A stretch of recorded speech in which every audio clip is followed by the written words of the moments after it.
social disease. Yeah, that I believe.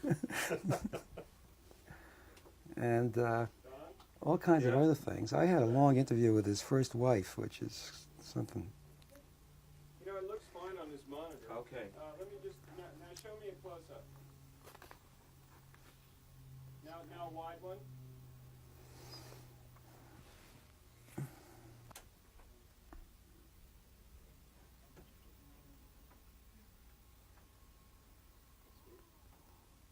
All right, it's rolling.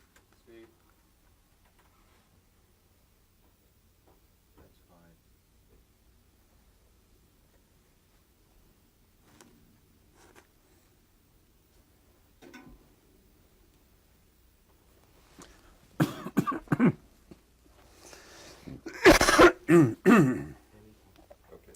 Okay.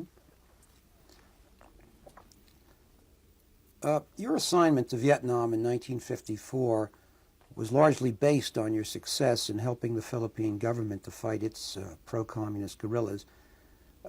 First, how did you get the assignment to Vietnam, and do you think the Philippine experience was relevant to Vietnam? The difference between my experience in the Philippines and the experience in Vietnam had many similarities and some very sharp differences that were important. I had visited Vietnam as part of a mission to check on the needs of the French forces fighting there in 1953. And later that year, I was in a meeting in the Pentagon that was called by President Eisenhower and was chaired by the Secretary of Defense, but had John Foster Dulles in it. And as they were talking about the results of our visit earlier in the year, John Foster Dulles, in replying to some question that was asked there, turned around and looked at me and said, well, we're going to send Ed over to Indochina, and don't you want to go? I said, well, I really don't, but if I could work with the Vietnamese rather than with the French, why, I'd be willing to go over and try and help out, but what is it you want me to do? He said, I'd like you to do the same thing you did in the Philippines.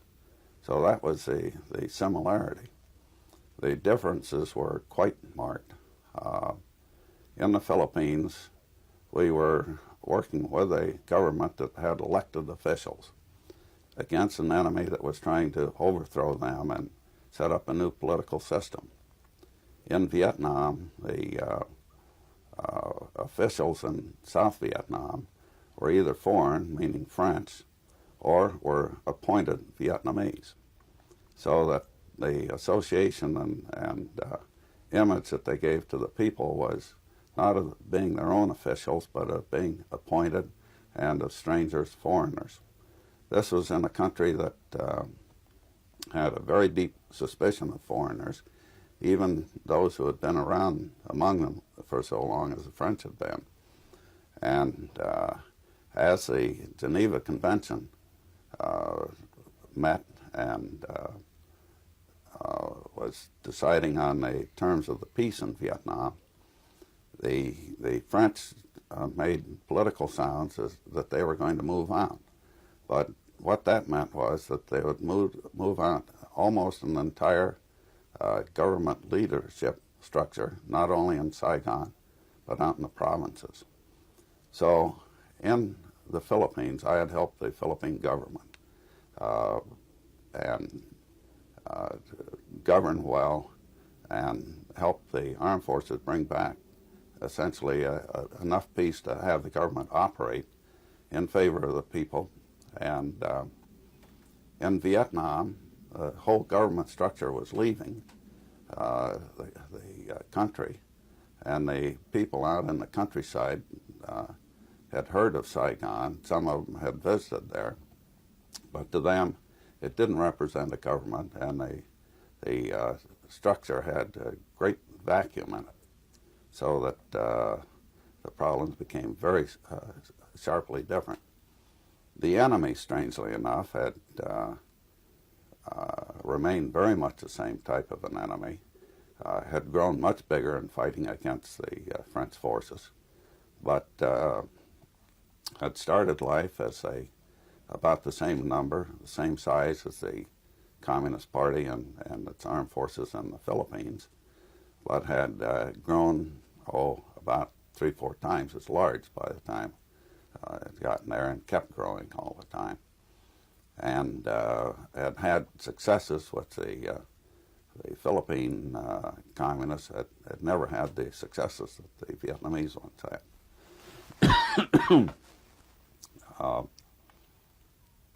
Among the other contrasts on that are the problems that I had to deal with almost immediately in Vietnam was to help the Vietnamese take over and govern themselves.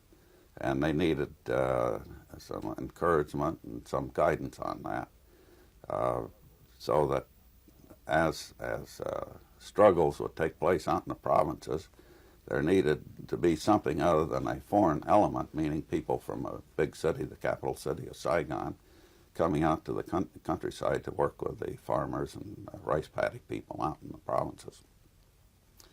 In the Philippines, the problems had devolved into essentially military and political types. The military to protect the people, and the political to really represent the people, to let the people feel that it was their own choice of people that were governing them.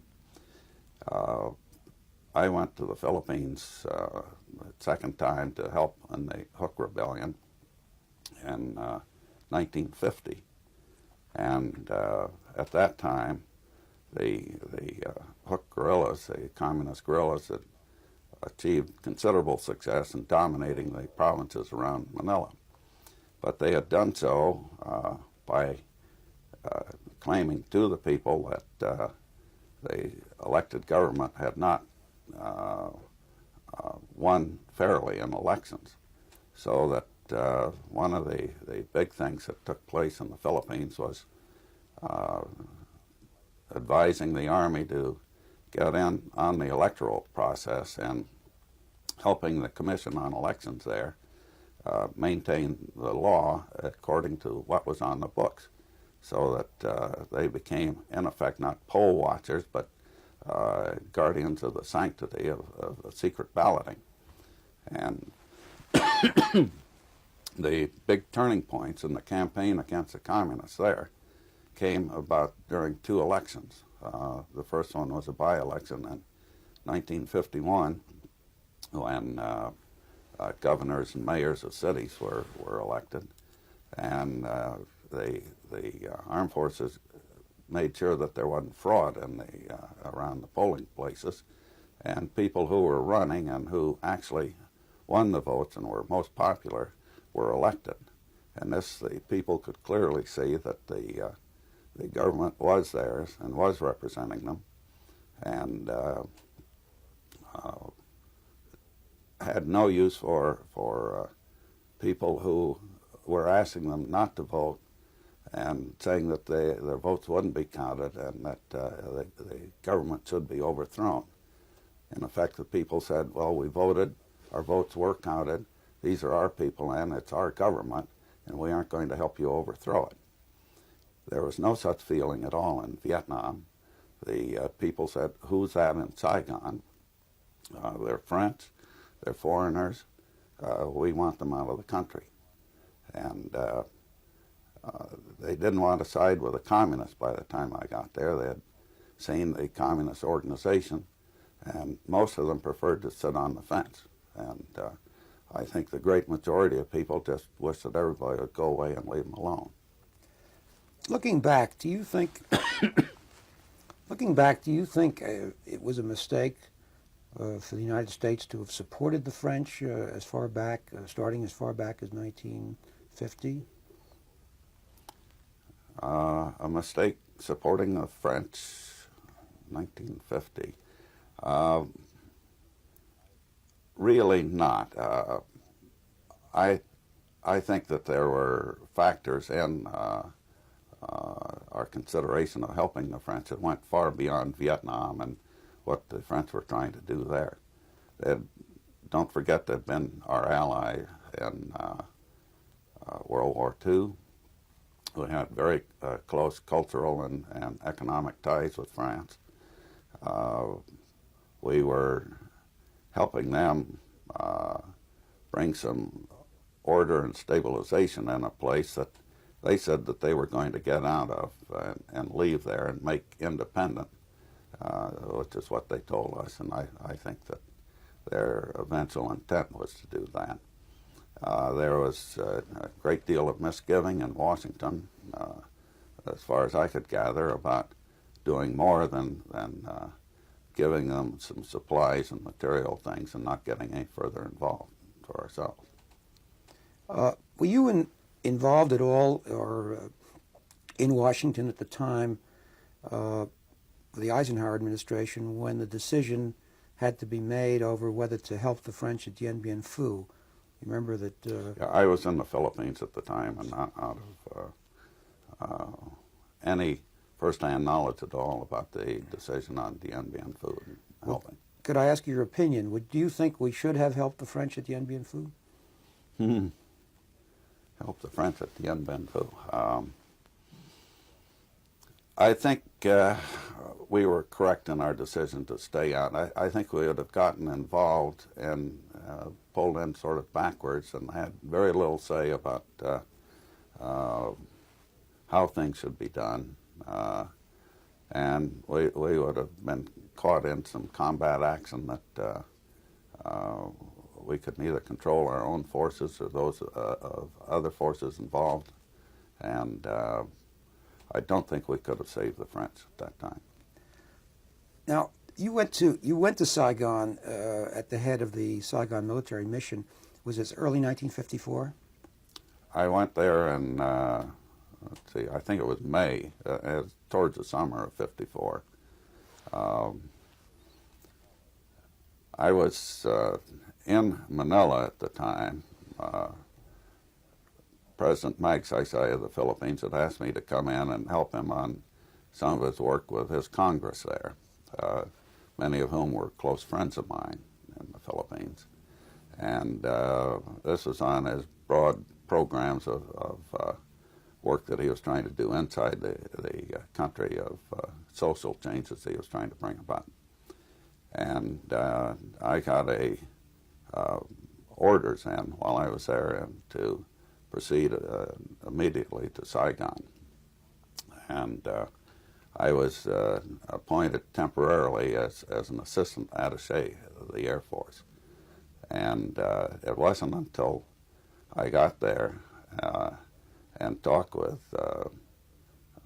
General O'Daniel, who was head of our military mission in Saigon at the time, who asked me to also come out and help him with his MAG problems of training, and or not training at the time, of checking on military support to the Vietnamese. What was Saigon like in those days, in the spring of '54? It was wartime yet when I was there. There are lots of evidence on the streets of military traffic. The French had a great love for messengers on motorcycles, so you would notice in the heavily clogged traffic of bicycles and small French cars and taxis and cyclos, which are the motorized rickshaws of Vietnam. Suddenly these motorcycles of a French soldier hunkered down over the handlebars and wearing a helmet and going as fast as he could, weaving in and out of traffic, delivering some sort of a message from one headquarters to another.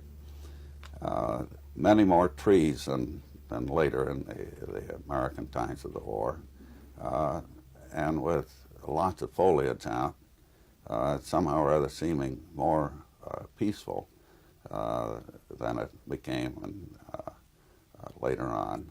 And a less hurried atmosphere as far as the Vietnamese were concerned. Many of the residents of Saigon in those days felt themselves to be fence sitters. They wanted no part of either side in the war, and went about their usual business, so that the sidewalks were crowded with people socializing and talking around the public pumps, and in the marketplaces there was much more leisure. Outside of seeing the military on the streets, it was a peaceful scene. The war was very remote to them. It's been said that Saigon in those days was maybe one of the most corrupt cities in the world. That and peace go on hand in hand, unfortunately, and many things. Saigon was corrupt,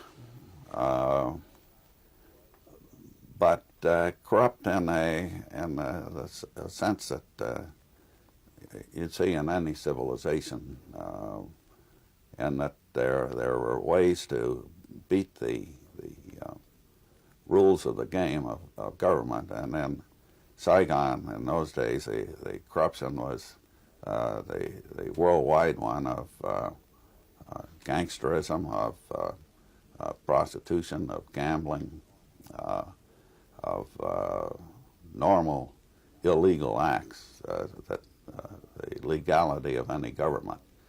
Later on, the corruption changed and became something quite else that ate away at the Vietnamese armed forces, and was more in the terms of graft than Saigon of those days.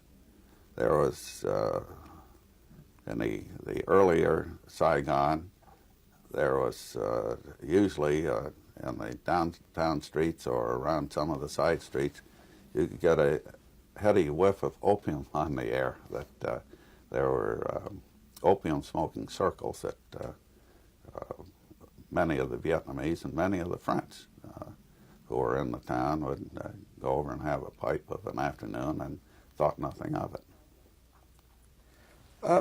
What was the Saigon military mission? That was an organization that you set up, wasn't it? That was one that I set up. I'm sorry, could you start by saying I set up the Saigon military mission?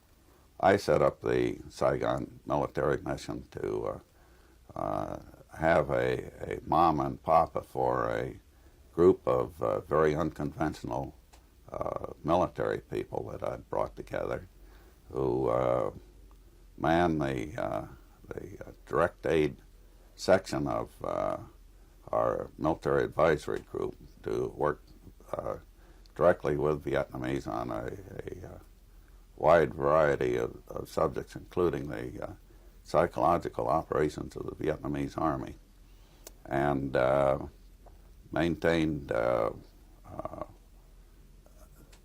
help up in Hanoi to the refugee program while it was going on, and also performed some advisory duties into the civil government of Vietnam. And these were all military people, but their duties were a little bit apart from the ordinary military duties to fit a very peculiar need at the time. When the need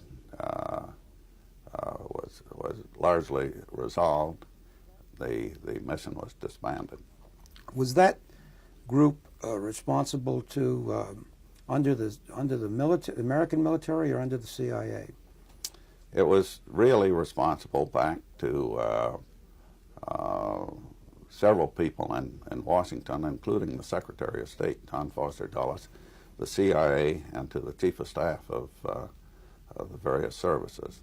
Essentially, the Joint Chiefs of Staff. Well, with you and the other members of the group, were you getting paid by the CIA or by the State Department, or who was paying you? Some of them were paid by CIA. I was paid by the Air Force. I was a regular Air Force officer. A number of the others were regular officers and were paid by their services, their military services while they were there. Some were in the State Department and were paid by the state as Foreign Service officers. the main difficulty with this type of a thing is that we were against an enemy in a struggle, an enemy that was halfway acknowledged by the United States, the communist forces, who had an organization for which we had no counterpart on our side. They had a cadre, a political cadre, a military cadre, who were often the same person, doing things that were way beyond the very formal type of organization that the United States had for such a struggle.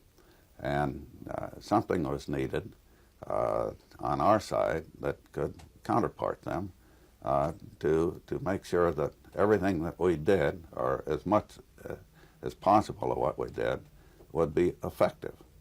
Because some of their military leaders were more political leaders than they were military. Or if they were as good a military leader, such as General Giap, they had a very good political sense and would do things for political effect. And as most of Giap's battles were for the political, psychological effect of what he did. And we had none of our people, the ambassador at the time, the generals that we had out there, the economic chiefs, were people who saw themselves, other than the roles assigned them in Washington, not as ambassador general or general ambassador or anything like that, but as playing a very straight role, as Americans do. But in this description, your group was a group of Americans trying to get into this military come political role, whereas on the communist side they were Vietnamese, so they had a kind of nationalistic credential. I mean, Which we didn't. we should go back and our group, repeat the subject there. You know. Our group were different from the communist side, in that the communists were Vietnamese and we were Americans, and we were acting as advisors to Vietnamese. And the important essential point in that is we were asking the Vietnamese to do things that were best for their country, and almost entirely we're asking them to do things their style rather than ours, based on their culture, their feelings of morality and principles that they believed in, but to do it for their country. And primarily, other than technical advice, which we gave at times, we were urging them to see the problem whole that they were looking at, because many of the Vietnamese that we were dealing with had no experience or very little experience in, for example, public administration. The military officers were by and large city boys who had to operate in the countryside and hadn't known farming, hadn't known the mores and background of rice paddy farmers and little villagers and so on, so that we stepped out of the role of having them do things American ways for American reasons or for our own country, but we're urging them to do things for their country, Vietnamese style, and in their way. But you describe our Vietnamese as being largely city, urban types. In many ways, weren't they just as foreign in the countryside of Vietnam as we were? The officials and officers in particular, the Vietnamese government and armed forces, were city boys mainly because they needed at least a high school education to hold a job or to be an officer. the high schools were very far and few between in an ex-colony.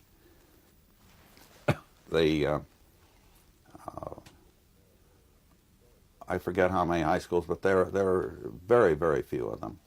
In order to get an education, you would have to go to a city and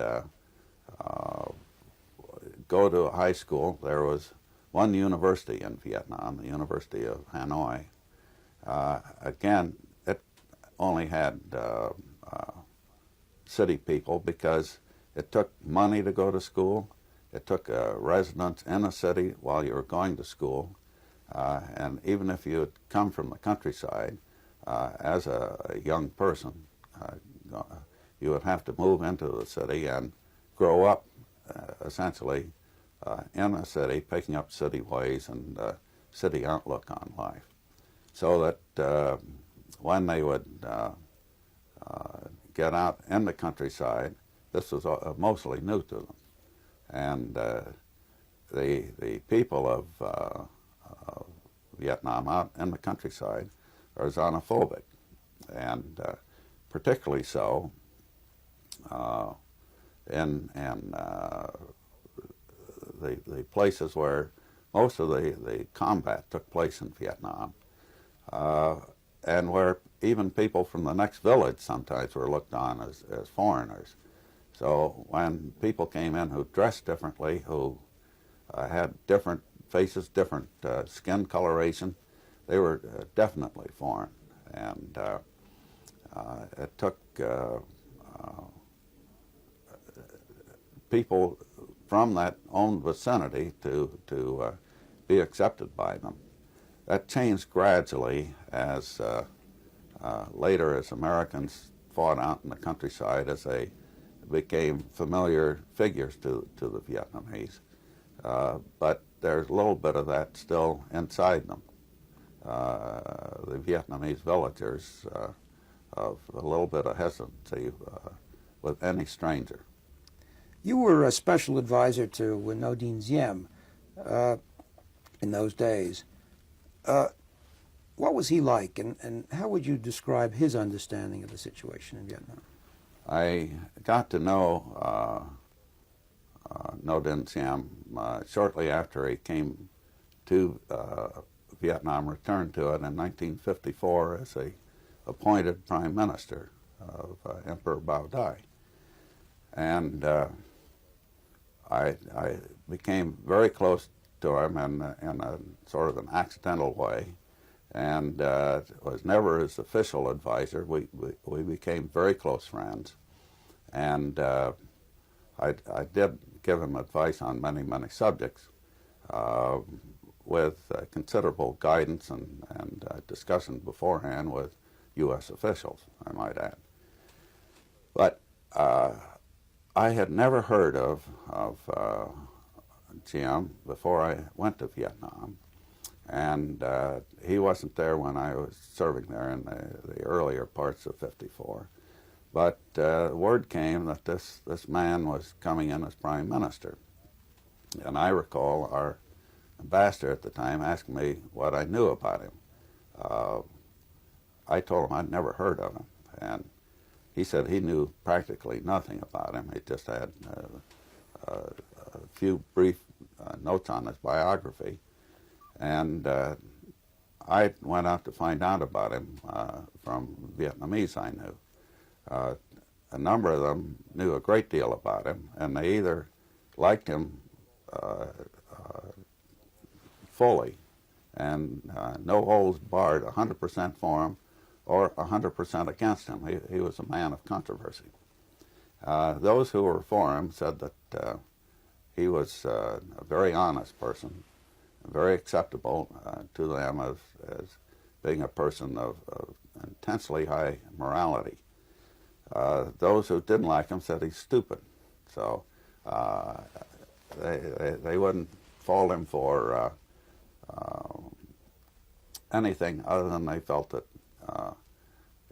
he didn't know enough to be the boss. They felt that he wouldn't be corrupt, that he wouldn't condone graft, that he was a stickler morally. But they all knew him, and there wasn't a person that I talked to that didn't know a great deal about him. And they also told me that he had been an administrator in the provinces before and had made a name for himself by very strict but very thorough administration of problems for the Vietnamese who were then had a court at Hue.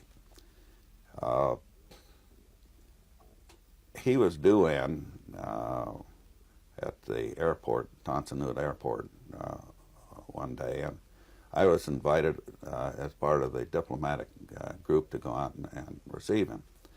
As I started out towards the airport, the streets were just lined with mobs of people, and I got a sudden impulse to pull off to the side and watch his arrival from the streets among the people rather than out the diplomatic crowd out at the airport. So I pulled in and I parked my car and got out and stood with the mobs on the sidewalks. And we waited and waited and waited for something to happen, and nothing did. And his flight apparently had been delayed, and the diplomatic reception out at the airport took a long time. But all of a sudden, down the street, we could hear a noise of motorcycles coming, and everybody said, "He's coming." So they were hoisting kids up on their shoulders, and everybody crowding out to see him, and I along with them. And suddenly, past us at about 60 miles an hour, came a motorcycle escort in a closed car. You couldn't see anybody in it. And it went by, and everybody started asking, "Was that him? You know, did he come in?" and so on. And tremendous disappointment at not seeing him. Here was a tremendously enthusiastic, friendly crowd of people who didn't get to see the show that they wanted to, or to cheer the man. I felt that this had been a terrible mistake on somebody's part of letting a man come in at a very dark hour in his country's history, and doing it sort of secretively and very security-minded, as though he didn't want to get close to the people at all and stay away. So I went down afterwards to our embassy and talked with the ambassador, and also talked with the chief of MAG, General Daniel, and told them that I felt he'd made a tremendous mistake, and if somebody was advising him about the people, the way to make that sort of a mistake, he must be making mistakes on other things. And I had been traveling all over the country talking with all sorts of Vietnamese, and I knew what they wanted to see this man do, and if our American officials wouldn't mind, I'd like to write down some very short notes and outline for this man and go up and give them to him.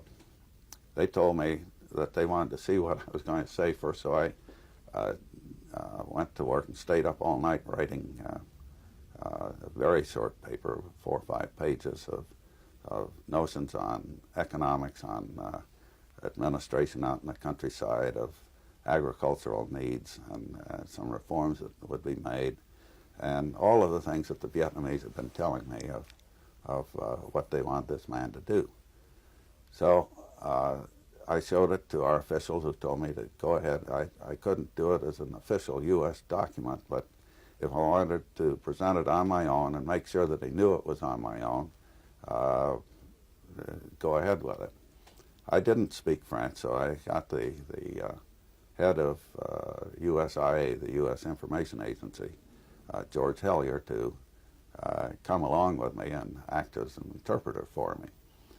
So we went over to the government palace where the Prime Minister was, and the building was almost deserted. There were a few people wandering around in the halls, but I couldn't see anything that said the Prime Minister's office or any guards on the door to ask questions of. But one person hurrying along, I stopped and asked for the Prime Minister, and he said, "He's upstairs."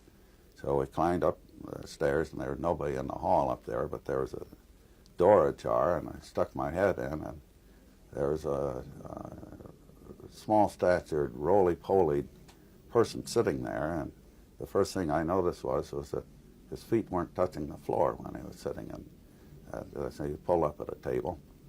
And I asked him where the Prime Minister office was, and he said that he was the Prime Minister. So this is the way I met Jim. Then I told him about being with the crowds, watching his arrival, and I felt that some advisor of his was making a terrible mistake of keeping him away from the people. And that I had had the good fortune of being able to travel around the country and talk to a lot of Vietnamese, and I'd put together some notes on my own that more or less said and outlined what the people expected of him and would he mind if I gave them to him. And I explained I was doing this strictly on my own as an American who had done this unofficially. So he took the paper, and then he was reading, and I said, well, I brought my friend here with me, George Hellier, who can read it to you in French and translate it. So George reached over and took this document, and he held it like this to read it, and then he held it way on out, and George said, I forgot my glasses, see, and I can't see the typing on this thing. So Jim took off his glasses and put them on George, and George then read it. And this was the start of a relationship that brought me in to see a part of him that I've never heard from anybody else, of a friendship that showed a character who was extremely different from journalist views of or diplomatic views of the man. I saw a family man, because I was invited to dine at times with the family, and which he wasn't the oldest brother, and he wasn't the boss of a country or anything. He was just one of the members of the family who you'd reach over if you wanted to grab a piece of food across his plate and so on. A man with a delightful sense of humor. Here he had been pictured all along as a remote Mandarin type, and he had a delightful wit.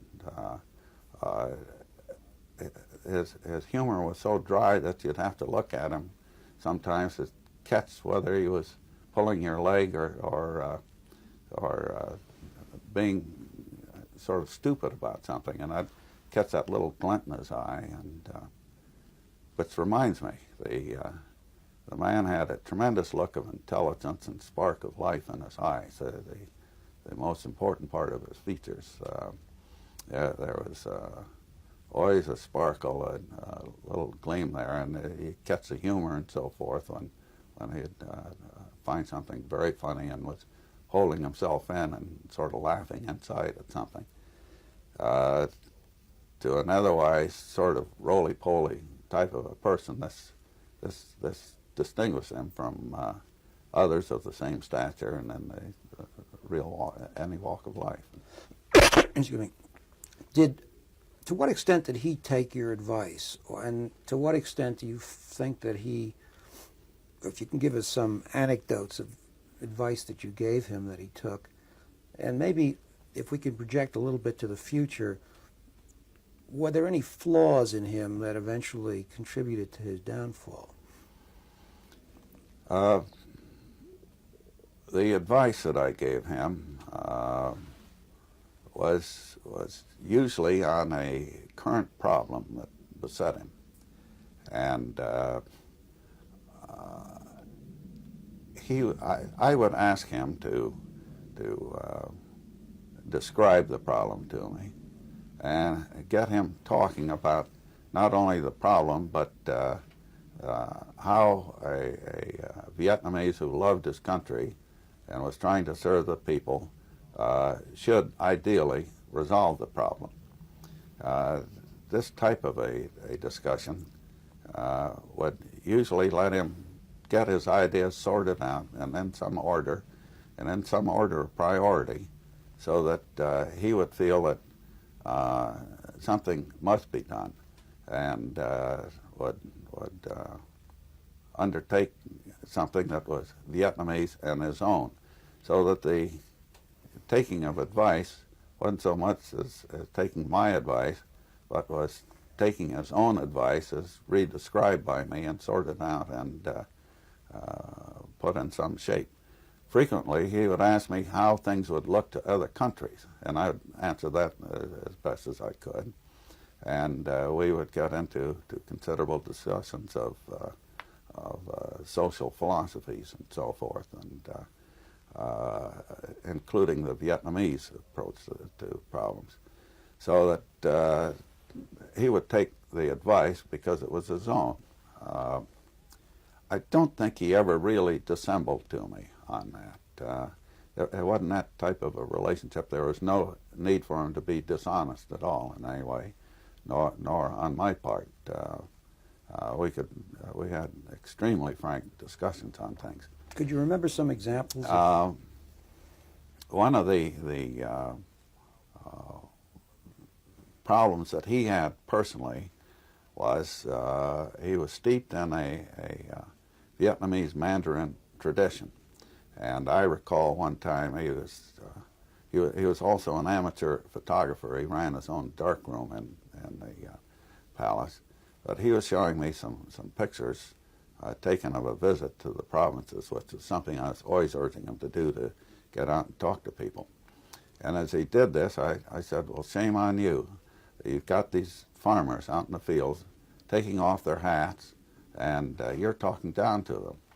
And because they must be bowing or something, they're afraid to look. And you can't get the truth from a man whose eyes you can't see, and who you aren't looking in his face and having a really man-to-man conversation. So tell them to keep their hats on, tell them who you are, and talk to them.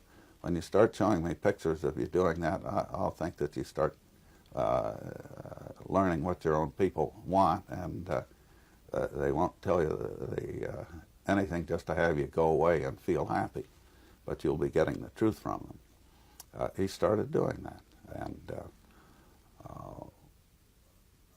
he would do dangerous things for his personal security.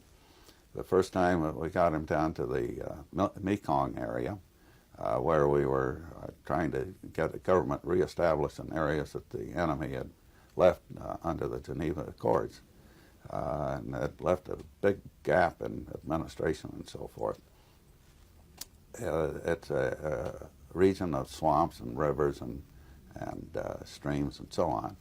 And Jim got in a boat and started rowing down a stream, and there were tall grasses all along the banks. And of course there were enemy guerrillas nearby. And he said, no, I haven't done this for a long time, you know.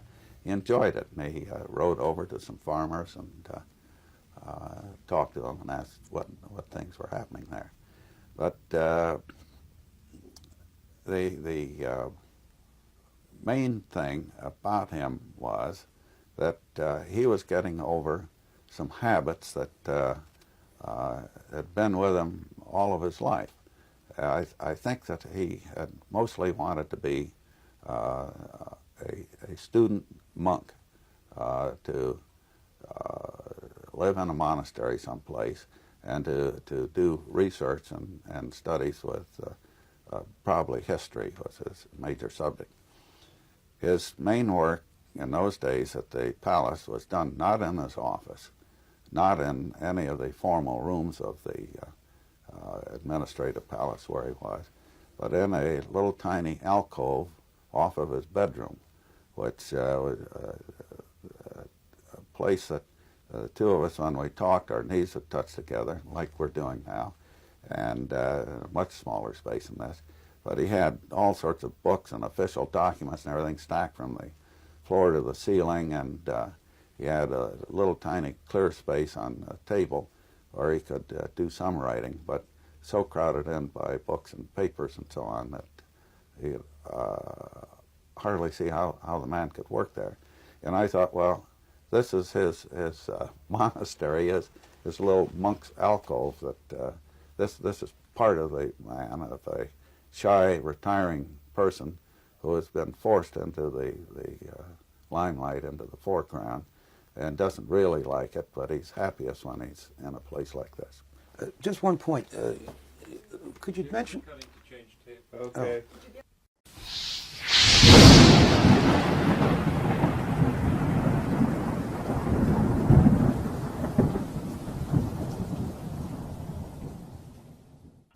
I really don't, but if I could work with the Vietnamese rather than with the French, why, I'd be willing to go over and try and help out. But what is it you want me to do? He said, I'd like you to do the same thing you did in the Philippines. So that was the similarity. The differences were quite marked. In the Philippines, we were working with a government that had elected officials against an enemy that was trying to overthrow them and set up a new political system.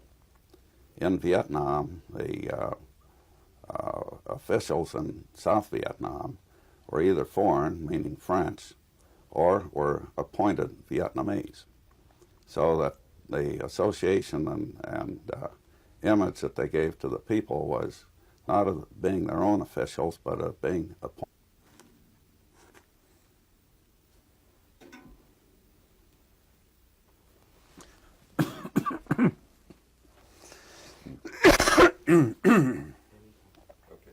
Okay.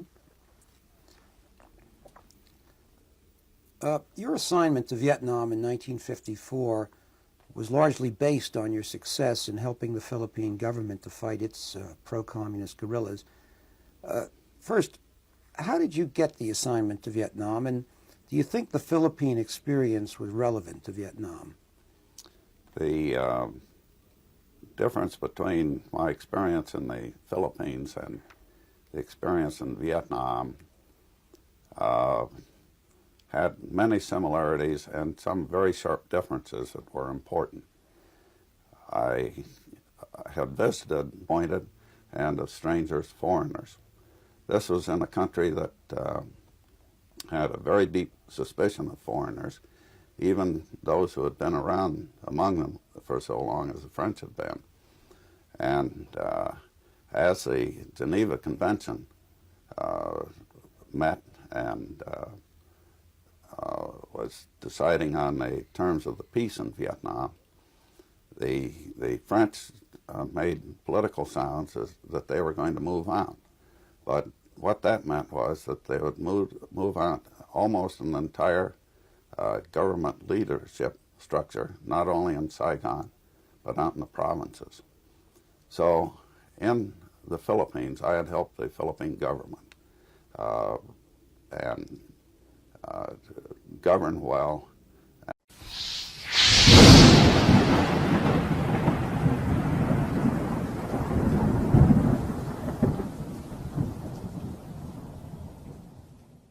A social disease. Yeah, that I believe. And all kinds of other things. I had a long interview with his first wife, which is something.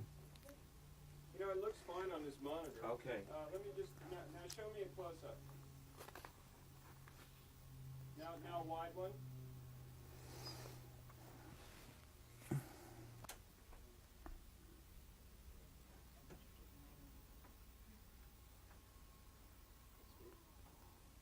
All right, it's rolling.